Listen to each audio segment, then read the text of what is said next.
Shalom and welcome to another in our series of podcasts from Temple Beth Am, a dynamic center for conservative Judaism in Los Angeles.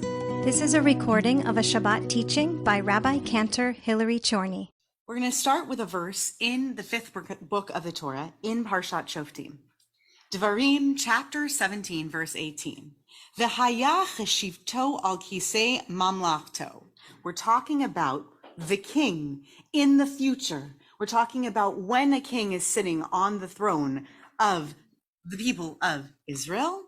When they are sitting on that throne, v'chatav lo et mishnei haTorah hazot, and he shall have a written copy of this Torah, haTorah hazot, which we're not going to spend time digging too deeply into, but it's very possible that what is being referred to here is this Torah, as in this book of Deuteronomy, of Devarim. It's possible that what's being referred to is this Torah, as in the four prior books of the Torah. It's possible that it's all five of these books of the Torah, but the point is they're supposed to have a copy. And we're going to get into what copy means there. They're supposed to have a manuscript. And when is the printing press invented, roughly? When's Gutenberg? 1400s, isn't it? Right. It's in the 1400s, and that also presumes some literacy on other people's parts as well. So we are worlds away from having a codex. A codex is any kind of a book that has a binding. I'm holding up a binding. Okay. That kind of a book, we have three stages to get to. The first is manuscript, things that are written, right? Manuscript is going to be a written copy of a scribed something by hand. Manuscript is the copy of that written scribed something, or sometimes an original manuscript of a something. Eventually, a reprint of a something is going to take place inside a bound book, and that's not going to happen for centuries. So when we say a copy, we're not talking a copy like you and I think of copies today. We're talking about a hand-scribed copy, another Sefer Torah. So he should have a copy of a Sefer Torah. Mi lifnei hakohanim haleviim. Before him, by the class of priests that are the Leviim. So the question we're going to delve into is a question of why. Why does a king need to have a copy? Why does a king need to have a copy when he is seated on his throne?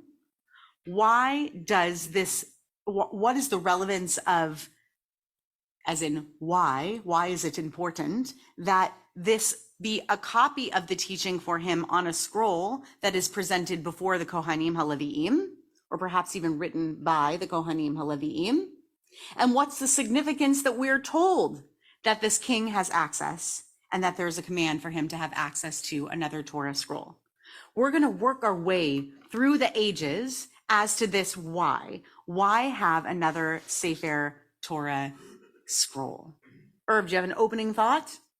Okay, and when we get to the commentary in here that matches up with Eitz Chaim, will you wave your hand and say, that's what I read in Eitz Chaim? Because I'm sure it'll be here somewhere. We have a lot of commentary. Okay, will you wave at us? And you'll say, I found the one that was in Eitz Chaim. Look at you. That's very good for you, practicing silence, Herb. Yeah, Vicky. Yeah. Does he already have a copy ready? It's a good question. How many copies exist even at this point? Wonderful question. Do we have a singular written copy of this Torah even at all? Because for so long already, this Torah was an oral existing document. We don't know. Because we're talking about a once and future king at this point anyway. It's a theoretical prescription. Exactly. Right. So to whom does it need to be available? Why does it need to be with the king? Right. It's the person who makes the law. So is it about that? It's a great supposition, right? Does it need to be available with the law making body who is the sovereign? The head sovereign needs to hold on to it because they are the law making individual, ultimately. That is a great opening gambit. Okay, we're going to look at Rashi to start with, 11th to 13th century, and then we're going to look at his grandson, Rashbam, who ostensibly says the same thing as him, but brings a little more clarity. So he says, Shtei Sifrei Torah, achat shehi munachat beveit genazav, ve'achat shenichneset v'yotzet imo. This is the most commonly mentioned, and I think baseline assumption for what these two Sifrei Torah are and why more than one Sifrei Torah. Okay, assumption number one, there should be two scrolls of the Torah. That's assumption number one. That Mishneh Torah means he should have a copy of the Torah, as in he shouldn't just have one Torah, he should have two. Not that this teaching is to say that he should have a copy of the Torah, but that he should have copies of the Torah. There should be a Torah, and he should also have a copy of the Torah. Why? Such that one is put in his geniza, bless you, that one is placed into his treasury, which would be where? Where would that be? Where would a king's geniza be? A rather private place, but probably a treasury would be like, where's our treasury here in this country? It's in our capital city, right? It's in a home base where, right, it's going to be kept in a safe home base place. And then another one for when he goes out and comes back, meaning one, perhaps a small scroll that's carried with him everywhere he goes. So this becomes an assumption that one should have one that a king should have a copy of the Torah scroll that is kept in sort of the treasury, and one that's kept with him when he goes out and comes back. And then we're going to get to a second understanding, which comes from Onkelos's translation of the word as pot shegen, which should be a familiar word to you from the Megillah, of all places, from Megillat Esther, which he renders as in translation as a copy, having to do with the sake of simply the copy of the Torah scroll being a copy, as in it should be something that is repeated in utterance. It is repeated and repeated and repeated. We're going to get there when we get to Rashbam, but I want to stick with Rashi's initial understanding that there are two copies of the scroll written, one that lives back in the home base, sort of in the capital city, and one that goes out with the king and comes back. Why would that be important? Why would it be important for a copy to live back at the home base and one to go out and come back with the king? What do you think, Sam? So first of all, one of them is secure. It's kept safe, right? It's no longer just an oral Torah, but it's a written, understood, complete, fixed document, and it's kept secure. Right. So the key phrase in what you said that rings bells for me is, and it might need use. The king might need to execute something legally while on the go. And therefore, he might need access to these laws. He can't pull out his smartphone and get into legal databases to look up the statutes and laws, but rather he needs the Torah to consult while he's on the go, and he might be asked important questions, right? And I want to kind of poke at this point for a second. Moshe didn't have that necessarily. What did Moshe have in his lifetime? Thank you. Moshe had the direct line to God. This notes an enormous paradigm shift. What's happening here when it comes to what we're being told about the relationship between the leadership of the people of Israel and decision making, and how one makes decisions based on the path set forward by the Holy One, blessed be God? What is the new paradigm we are being asked to follow? Right. The law isn't lost for Moses. The question is, when Moses had to be out there and making decisions, right? So this law is for Moses.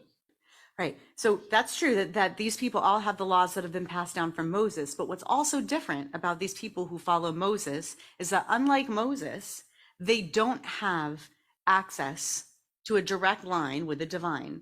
And that's a change in the paradigm of who they're turning to.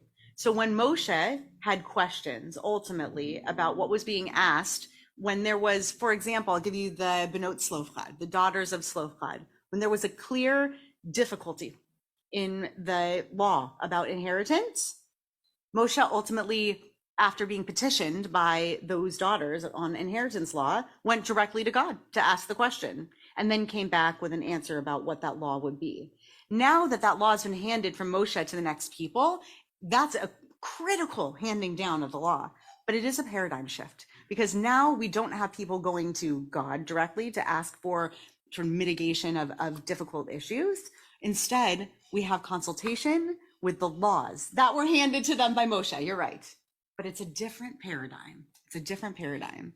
So Rashbam wants us to look at this differently too. Rashbam wants us to look at this as more than just having a copy of the law with the king, and also a copy of the law that lives back in the home base. Rashbam, who is, I love this particular teaching because it starts out by saying, you know, my grandfather Rashi, okay? He says, this is explained as being two different scrolls. Okay, these are Shnei Sifrei Torah. These are two different scrolls, because what Onkelos is saying in his translation is that Mishnah, you see that Shin Nun is related to the Shin Nun Nun, which has to do with teaching, and teaching takes place or took place by way of repeating. Every time you repeat, the way that things were learned, particularly in a society based on oral law, teaching was repeating and repeating was teaching. So what was it that was so critical about creating a copy of the Torah in this particular view by Rashbam? He's building on this idea of having two copies, and that the king should have one with him and also one back at home base. What else do you accomplish by creating a copy? It's a matter of education for the layperson. It's a matter of educating perhaps even the king. It's a matter of even having a copy. I like this as a bracketed remark, and I think it's actually the bracketed remark in the English at the bottom of the Rashbam is actually taking in commentary from a completely different commentary that comes in later, which is perhaps even one that a layperson could understand. Okay, having another copy that was translated in such a way that a layperson could understand it, because of course every copy is a translation, and every translation is an interpretation. Have you ever read a book that was originally written in a different language, not the Torah? Have you ever read a book that was translated from another language, not the Torah? You must have, right? Have you done that before? I'm thinking of right now, the book that comes to mind for me is this incredible Pulitzer Prize winning book called Blindness by Jose Saramago. Anyone read that book? I cannot recommend it highly enough. It's a really extraordinary book. It's written about 15 years ago. Jose Saramago wrote it. It's a very Faulkner-esque style. There's little punctuation, if any.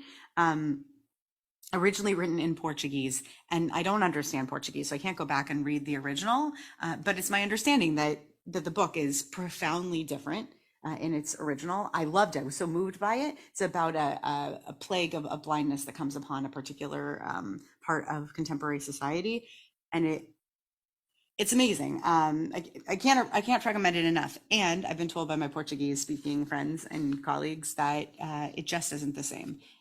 So the understanding is that to read something in translation is always going to be a matter of reading somebody's commentary, the commentary of the translator. Every translation is a commentary, every single one, which is why there is this buried comment here that every time that we are copying over the Torah, in some respect, with an attempt to make it more accessible to the lay person, we are also making an interpretation. Yes, Rosa. True. And what I'll say back to the point of it, that the fact that it must be accessible, Judaism must be accessible to every person living every day, is here in this place, we're talking about the necessity of having a Torah at hand so that a king can make the kind of rulings that a king must make, as opposed to, of course, the accessibility that all of us need to have to the Torah, which belongs to all of us. That's one thing. Another thing is that this commentary in brackets at the end does not belong to this Rashbam. And as we turn the page, which I'm going to invite you to do, we're going to go and encounter where this comes from, where this idea comes from. So let's get into it. Let's first move to the Siftei Chachamim, who have the question, why is it necessary to mention that this is something that the king needs when he's sitting on his throne? What's the point of having it when he's sitting on his throne and when the people are occupying the land? Why does that matter? Should that even matter? Should it even really matter that we're talking about a king? V'haya keshivto lamali. Like, why is that so important? Otherwise, why is that phrase when he occupies necessary? Shouldn't have just been written. He should write for himself a Mishneh Torah v'chule. Devadai kodam lechen eno mechuyav yoter mishar Yisrael. He was no more obligated than any other person in Israel to write a Torah scroll. In other words, every person is obligated in their lifetime, ideally, to write a copy of the Torah scroll, to have a copy of the Torah scroll. Rosa, this actually goes to your point to a certain extent. Every person, ideally, should be able to have a copy of their own Torah scroll. The Torah belongs to us. Ideally, we should all have it. And so what is it that's so important? And this is going to lead us to our next point that I think is much more well fleshed out in Sanhedrin, in the Mishnah, actually, not even in getting into the Talmud in Sanhedrin. I think they flesh out this answer much better.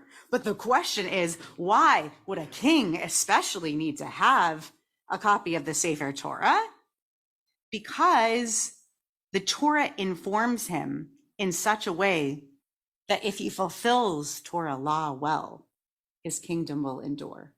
It's important, perhaps even more important for a king than for other people, to live well by the Torah and to judge well by the Torah. For if a king does that, his kingdom will be a kingdom that endures. This is what the Siftei Chachamim have to say. Because the Torah is a Torah of ethics, and it is a Torah of guidance, and it is a Torah for leaders, among other things. Yes, Tybal. But isn't it also important that this shows that the king in the future is not going to be a king as other societies have understood it? Because other kings, they've got a crown, they've got a throne, they've got orb and scepter, which is the authority devolves upon them. And this is a visible, tangible reminder that the king, in fact, is a different kind of king. It's subordinate to the Torah. Yes, beautifully stated. This king is also a king who serves another king. You're making a commentary that isn't on this page, but is so vital and so critical, Tybal. This is a king who serves another king. That is elsewhere in our Talmud and elsewhere in our Torah. And I agree that the king carrying around a Sefer Torah, not a commentary found in this series of pages, but I could find you a couple that speak really beautifully to it, a couple of midrashim about that. Our king serves a higher king. A king carrying around the Torah is also a reminder of the one to whom that king is subservient. You're absolutely right. And that is a differentiation between us and other people, between that king and other kings. Beautifully stated. And I want to move into Sanhedrin, because Sanhedrin takes us into an even clearer place, I think, about what it is that a king might even do with this Torah in his possession as he goes out to war. We're going to skip halfway through it about what it is when he goes out to war. Yotzei lemilchama. And the king writes himself a Torah scroll for his sake. And when he goes out to war, he brings it out with him. And when he comes in from war, he brings it with him. And when he sits in judgment, it's with him. And when he reclines to eat, it is opposite with him. And as it is stated, it shall be with him, and he shall read it all the days of his life. If you flip to the second to last page, but don't read too far ahead, I include the next line in the Torah that I didn't include on the first page, that that begins with "V'haita imo v'karavo kol yemei chayav." That's how the next verse in the Torah reads. The idea is that Sanhedrin is reading on to the next line in the Torah, saying this Torah scroll, the reason why the king has a Torah scroll with him at all times is that it's for his sake in his being in every part of his life. It should be with him when he goes out to war. It should be with him when he comes back from war. It should be with him when he's judging, and then when he's done judging. And it should also be with him when he goes and he eats like a human being. It should simply be with him because he's a person and he's a Jew.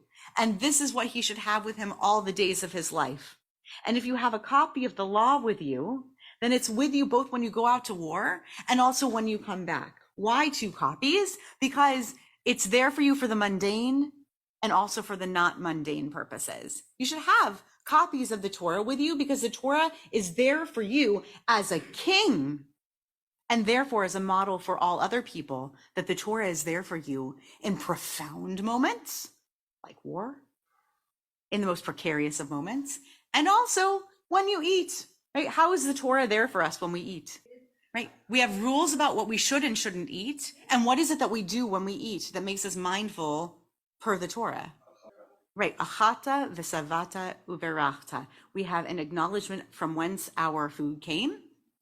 We eat, and then in our satiation, we thank God. In addition to that, we have ways of treating our agricultural places as spaces in which social justice can take place. We have ways of treating our neighbors in our farming and agriculturally based societies in fair ways. We have so many ways in which food consumption and food waste, food treatment of animals in preparation for food. That was even in this week's Parsha, the way that we treat animals with compassion. Should we be preparing them for food? And Sar Balei Chaim, all of these things are related to food. So should the Torah be sitting opposite you when you eat? I think it's a kal v'chomer. Should it sit opposite the king? It sits opposite the rest of us. Go to the next source, and I'm going to ask you to skip over the first half of the Akedat Yitzchak, which I want you to have with you for context, but for the sake of time, I want us to skip over to the second half of the page. Second half of the source and to the back side of the page. The page that begins with mitzvot are the foundation of personal and national well-being. This is so since it not only leads to the development of personal virtues, but also helps us avoid the many pitfalls man is exposed to. Then we're going to go all the way down to Joshua. This is what Bob was reminding us of. Joshua is commanded to have access to a Sefer Torah, a Torah scroll at all times. Kings are to write it and study it. History shows that whenever a Jewish king treated Torah as a most precious possession and source of inspiration, so did his people. On the other hand, as soon as the king ignored the Torah, the people were not long in following suit. The result was usually disastrous and not too long in coming. The reason the king is elected as a model for how to treat Torah, it simply is that the king's safety is symbolic of the security of the entire nation.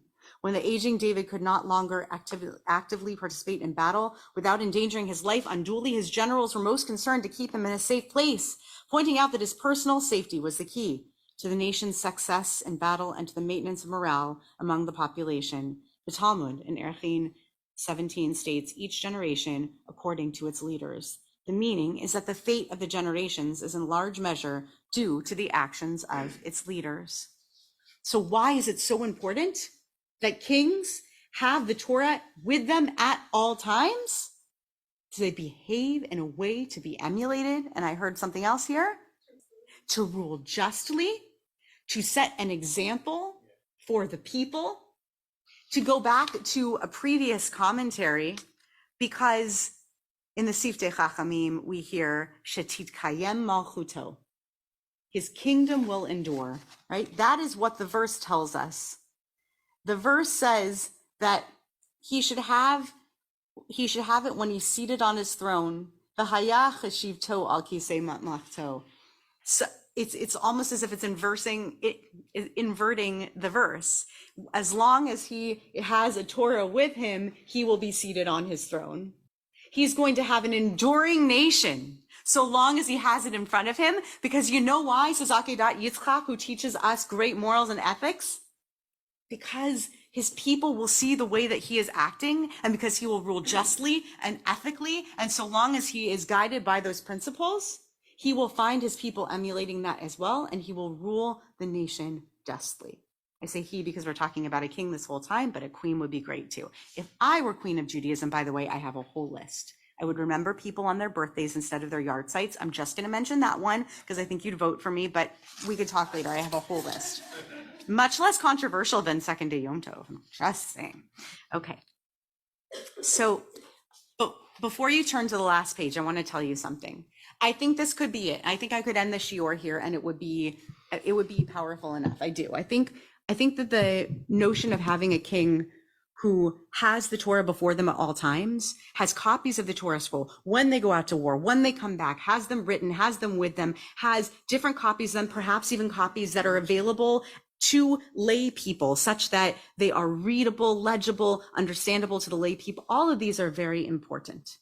But nothing has moved me more than the teaching of the Ktav Sofer. The Ktav Sofer, who lived in the 19th century in Hungary, read this verse totally differently. He says basically the following. You've heard many teachings. I'm going to take this out of here for a second. You've probably heard many teachings over your lifetime about rabbis who found ways to be lenient in their Torah, rabbis who were just generally lenient in the way that they judge. The story of the rabbi and the chicken, the woman who comes to the rabbi with the chicken. A student comes to rabbi, says, I don't know if the chicken is kosher that this woman brought to me. And his teacher, the rabbi is the teacher, says, did you look at the woman? The question being not one of whether the chicken was kosher, but whether the woman who brought the chicken to this person was in need of the chicken being declared kosher.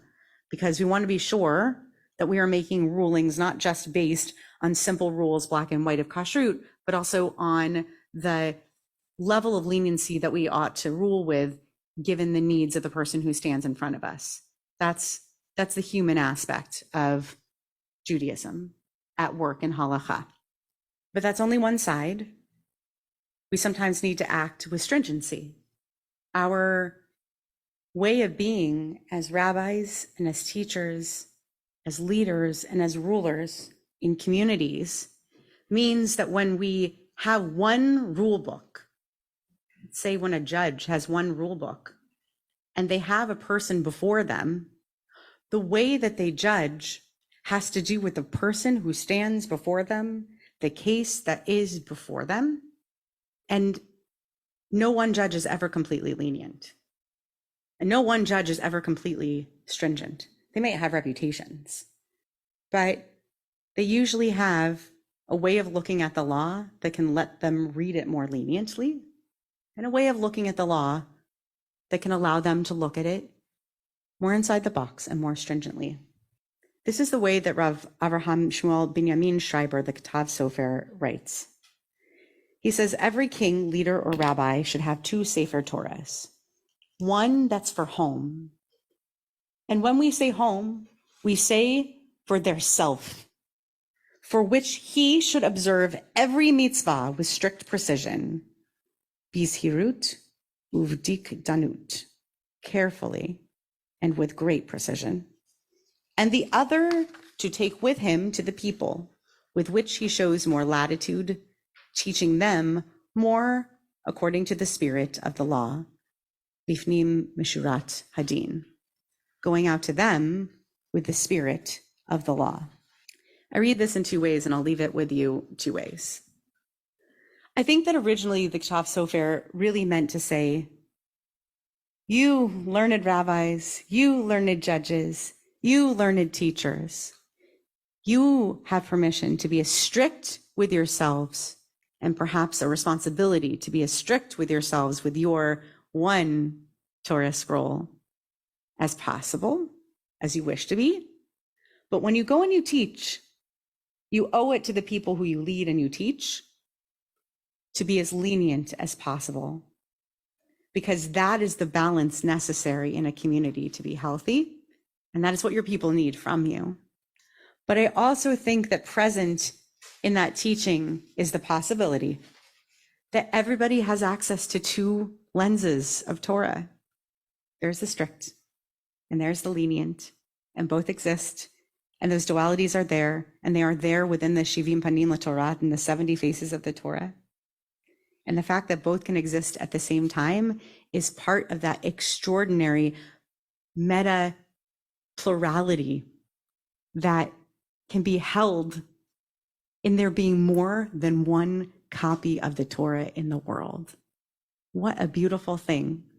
Every single one of these Sifrei Torah, all around the building, represents minimally 70 different ways that we could think about every law that's in it.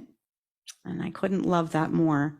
And as a leader, I strive all the time for both of these things, both to always be stricter with myself and more lenient looking outward, and also to remember that there's always minimally 2 different ways that I can look at a law and carry it out, directing outwards. So I appreciate the study time with all of you.